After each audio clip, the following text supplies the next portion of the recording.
Ada banyak sekali pemikiran yang menunjukkan ya bahwa kita ini hanyalah makhluk biasa, Mas Wahyu ya, makhluk yang diciptakan oleh Tuhan. Jadi semua yang terjadi di dalam kehidupan kita itu atas kehendak Tuhan, Mas Wahyu ya. Kemudian kalau kita juga melihat semua isi di jagat raya ini ya, ada tumbuhan, ada hewan, itu juga ciptaan Tuhan. Nah, kemudian ada fenomena seperti mungkin gempa ya, petir, itu kita berkeyakinan bahwa itu juga atas kuasa Tuhan, Mas Wahyu ya. Termasuk kalau kita sedang diuji ya, ada masalah yang sedang kita hadapi, itu pemberian dari Tuhan, katanya begitu, Mas Wahyu. Jadi intinya semua yang terjadi kepada kita itu adalah kuasa daripada Tuhan, Mas Wahyu. Nah, akan tetapi kita juga punya keraguan, Mas Wahyu ya.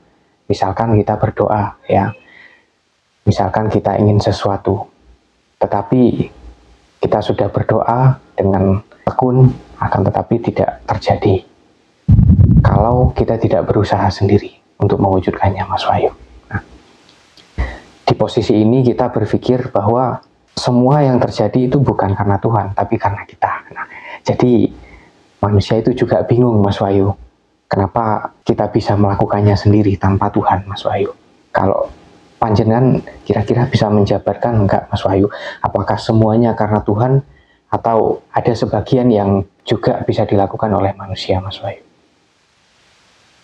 Seringkali kita itu merasa bahwa kita ini lemah tanpa Tuhan, sehingga itu dihubung-hubungkan, bahkan diyakini ya sebagian besar di antara kita, atau mungkin hampir semua begitu ya, hampir semua, mayoritas itu berpikir bahwa Tuhan adalah maha segala-galanya. Sehingga tidak jarang orang lagi hidup susah itu katanya sudah ditakdirkan oleh Tuhan, sudah digariskan. Orang hidupnya kaya, berkelimpahan, itu juga sudah digariskan, sudah ditakdirkan oleh Tuhan.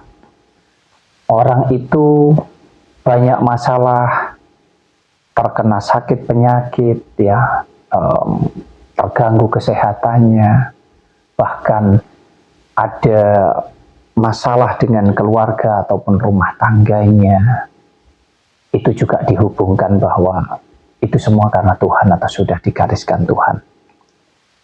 Yang sudah menikah juga demikian, yang sudah dapat kerjaan juga demikian, yang belum menikah juga demikian, dikatakan bahwa oh memang sudah digariskan atau ditakdirkan, karena semua ini adalah kuasa daripada Tuhan.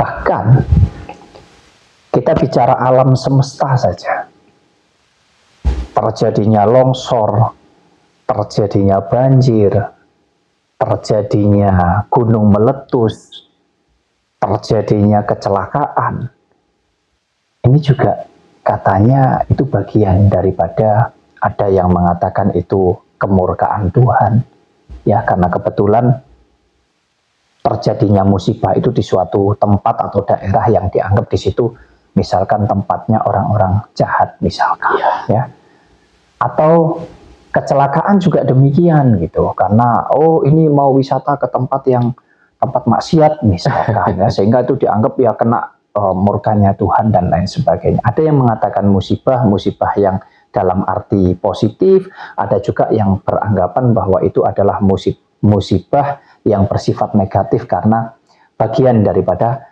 kemarahan Tuhan, begitu Mas Yahya. Nah, kalau saya justru begini Mas Yahya, kalau dikatakan apa benar Tuhan itu maha kuasa, nah maha kuasa dalam segi apa ini kan begitu? Bukan kita tidak percaya dengan hal-hal gaib ya, tentang sifat daripada ketuhanan ini ya.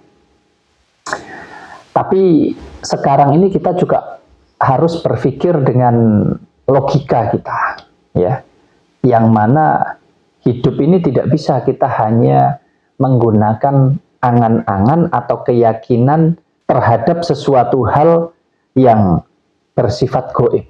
Artinya itu hanya sebatas keyakinan. Nah, kita hidup ini, karena kita hidup di dunia, menjalankan hidup yang nyata, yang fakta, maka kita juga harus menggunakan, ya, bahkan mempercayai, bahkan meyakini, mau tidak mau, ya, itu juga harus menggunakan metode-metode yang bersifat logika juga, Mas Yahya. Ya, satu contoh begini, satu contoh saja. Ketika ada terjadi musibah misalkan, mau itu gunung meletus, mau itu gempa bumi, tsunami, Hujan juga mungkin yang sederhana. termasuk hujan, ya, bahkan banjir, longsor, air bah dan lain sebagainya, ya. Ini selalu semuanya dikaitkan dengan ketuhanan begitu, seolah-olah ini terjadi karena kehendaknya Tuhan. Padahal kalau kita mau mempelajari itu, apa bahasanya dengan ilmu sains, ya, mungkin sains, hujan itu terjadi karena apa gitu, ya. Ada orang yang sering, wah ini rezeki dari semua rezeki ini, ya. Tapi kalau dikatakan itu dari Tuhan, seolah-olah Tuhan yang menurunkan hujan, ini kan pola berpikir kita ini semakin mundur ini, ya. Semakin mundur, semakin sempit, Mas Yahya. Bisa dikatakan kita ini tidak maju, tidak semakin pintar, tapi semakin bodoh, semakin terbelakang kita ini. Karena apa? Karena hujan ini bisa dipelajari gitu. Hujan ini adalah hukum alam gitu, Mas Yahya. Ya, hujan ini kenapa bisa terjadi hujan? Ya kurang lebih, ya, saya bukan ahlinya, tapi kurang lebih itu karena terjadinya penguapan dari air yang ada di bumi ini, baik di sungai, ya, di sumber mata air, di laut dan lain sebagainya, di danau, sehingga menguap dan kemudian berproseslah menjadi gumpalan awan, lalu mencairlah turun ke bumi menjadi hujan. Nah, ini juga bukan dari langit yang di mana ini langit mungkin sampai tingkat ke-7, enggak, Mas Yahya. Bahkan kalau kita naik pesawat itu, Mas Yahya, ya, awan itu bisa ada di bawahnya pesawat, hujan itu bisa ada di bawahnya pesawat. Kita yang ada di pesawat ini nggak ada hujan yang dari atas, itu juga sering gitu loh, karena ya tinggal lihat ketinggian pesawat ini seberapa, kan begitu. Betul sekali. Artinya hujan ini terjadi karena hukum alam.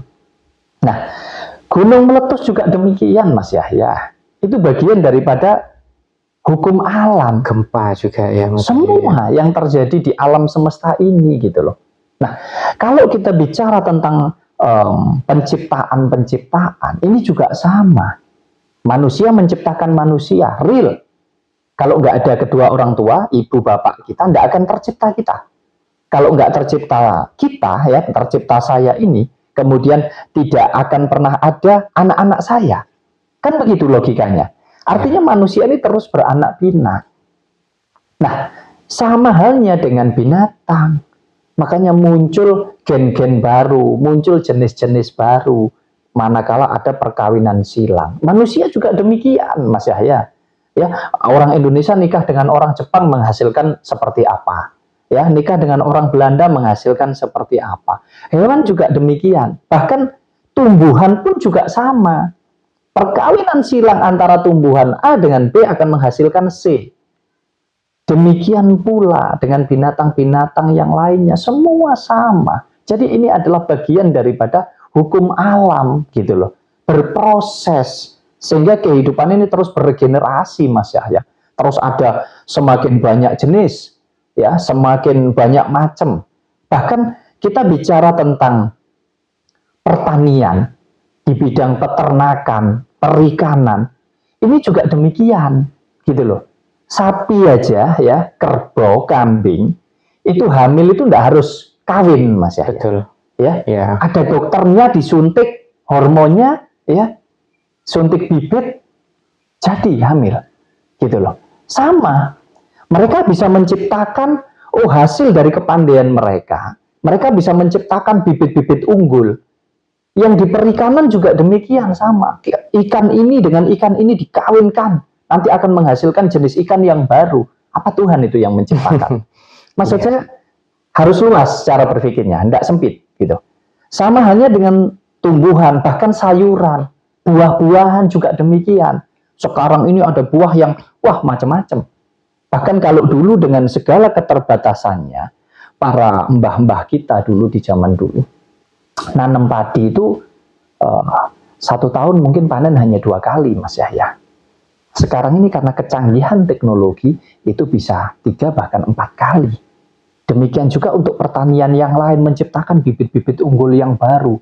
Alpukat aja sampai gedenya luar biasa, durian gedenya luar biasa, bahkan dalam waktu yang singkat, ya, pisang juga demikian, bisa dalam waktu yang cepat lah dibandingkan zaman dulu yang memang masih terbatas pengetahuannya. Nah, maksud kita begini, bukan kita ini apa ya, seolah-olah kita kemudian merendahkan Tuhan begitu, tidak lah ya. Kita harus paham konsep daripada ketuhanan itu hanya sebatas apa gitu. Pahami dulu. Tuhan ini tentang apa, siapa, dan di mana gitu. Nah ini kan tentang keyakinan kita mengakui adanya Tuhan ini. Bener nggak? Ya. Nah seolah-olah bahwa tidak akan pernah ada manusia yang bisa menciptakan langit, wah yang begitu luas, tanpa tiang begitu katanya, bisa menggantung seperti itu. Manusia tidak akan bisa. Nah ini kan cara berpikir yang nggak mau maju, nggak mau berkembang gitu loh.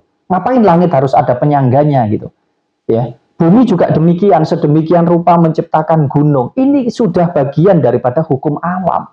Bahkan dari yang tadinya gunung besar bisa menjadi beranak, istilahnya begitu. Karena gunung ini meletus, terus kemudian memunculkan anak gunung, dan lain sebagainya. Ini hukum alam. Kalau mau dikatakan ini bagian daripada penciptaan Tuhan, itu sebatas keyakinan dan keimanan kita.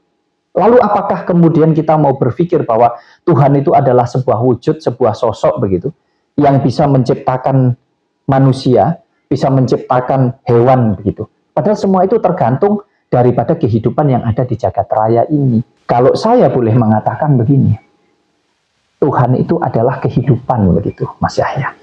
Ada yang menyebut Tuhan itu sebagai energi. Ya, macam-macam penyebutannya. Intinya Tuhan itu adalah kehidupan itu sendiri.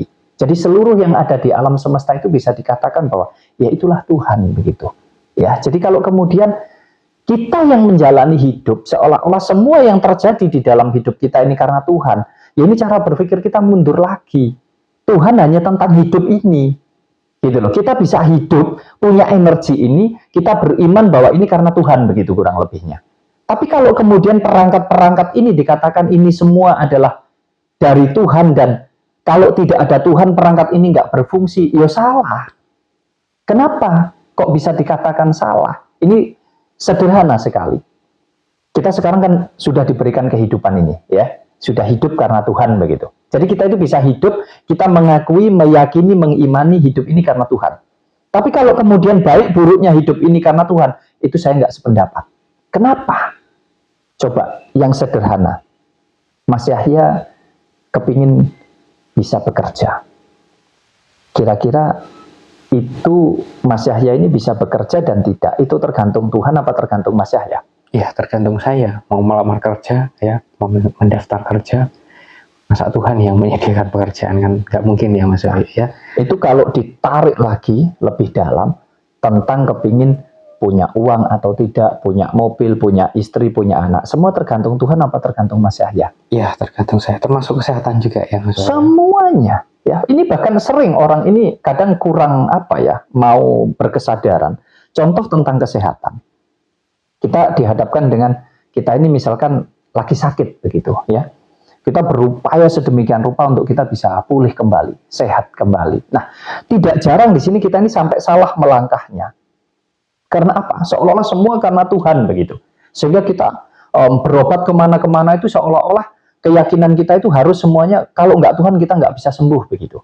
Bahkan sakit ini kita nggak lagi berpikir dengan jernih bahwa sakit kita ini harus dibawa ke dokter, ataukah harus dibawa ke dukun, ataukah harus dibawa ke kiai, ataukah harus dibawa ke pengobatan alternatif, ke tabib dan lain sebagainya.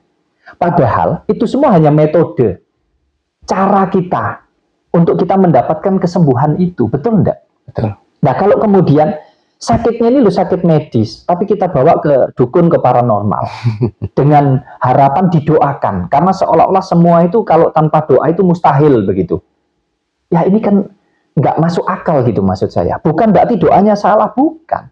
Tapi memahami tentang konsep ketuhanan itu jauh lebih penting supaya kita bisa memahami tentang hidup ini dengan cara berpikir yang luas. Nah, demikian halnya ketika kita dihadapkan dengan masalah-masalah itu tadi. Yang menimbulkan masalah kan kita, yang menciptakan masalah kan kita. Kan begitu. Sekali lagi kalau ini saya pribadi loh ya, enggak tahu kalau teman-teman ya, intinya kalau kita bicara Tuhan itu adalah tentang kehidupan. Artinya seluruh unsur kehidupan yang ada di jagat raya ini, ya itulah Tuhan yang kita yakini. Nah, tetapi kalau kemudian menjalani hidupnya, alam ini bisa benar, bisa tidak, bisa terjadi musibah dan tidak, ya kembali bagaimana kita menjaga alam, bagaimana kita merawat alam, kan begitu. Ya, bagaimana kita menjaga supaya tidak terjadi longsor, tidak terjadi banjir. Nah, kalaupun terjadi gempa bumi, ya karena memang perputaran bumi, kan begitu. Betul. Ada pergesekan antar lempeng bumi sehingga terjadilah gempa bumi. Bahkan kalau gesekan itu terjadi luar biasa besar, kuat, sehingga menimbulkan luapan daripada air laut yang disebut tsunami dan lain sebagainya. Nah, maka cobalah, ayo kita belajar untuk kita ini memahami semuanya dengan cara berpikir yang luas. Ya, sekali lagi, bukan berarti kita tidak percaya dengan Tuhan. Nah, ini nanti dibelokkan lagi seolah-olah kita mengajarkan nggak percaya dengan Tuhan. Begini, Tuhan ini sang pemilik kehidupan ini, sumber daripada kehidupan itu sendiri. Selebihnya, sumber ini mau kita gunakan, kita manfaatkan, kita fungsikan seperti apa, itu tergantung kita. Kita punya tubuh sekarang ini, ya tergantung kita merawat tubuh ini. Kalau kepingin sehat, ya dirawat, kebersihannya, makanannya dijaga, istirahatnya diatur, semuanya Mas Yahya. Jadi jangan kemudian seolah-olah kita ini adalah makhluk yang paling lemah, nggak bisa apa-apa kalau nggak ada Tuhan begitu. Tuhan itu sudah ada di mana-mana, ya istilahnya ada di seluruh jagat raya ini, di dalam unsur kehidupan. Mau itu manusia, hewan, binatang, tumbuhan, semuanya Mas Yahya. Nah, tinggal bagaimana kita yang menjalani itu gitu loh. Jadi jangan kemudian kita menganggap lemah sampai kadang kita ini nggak mau menghargai diri kita sendiri. Padahal itu jerih payahmu gitu loh. Tapi karena sudah terlanjur ya, kita ini terdoktrin, tersugesti bahwa seolah-olah semua ini karena Tuhan. Jadi Mas Yahya dapat rezeki, wah ini karena Tuhan begitu. Tidak salah, itu bagus gitu. Tapi akan menjadi kurang pas ketika kita melemahkan diri kita sendiri. Sehingga kepercayaan diri kita tidak ada di sana. Padahal Tuhan itu murni hanya tentang keyakinan dan keimanan kita saja.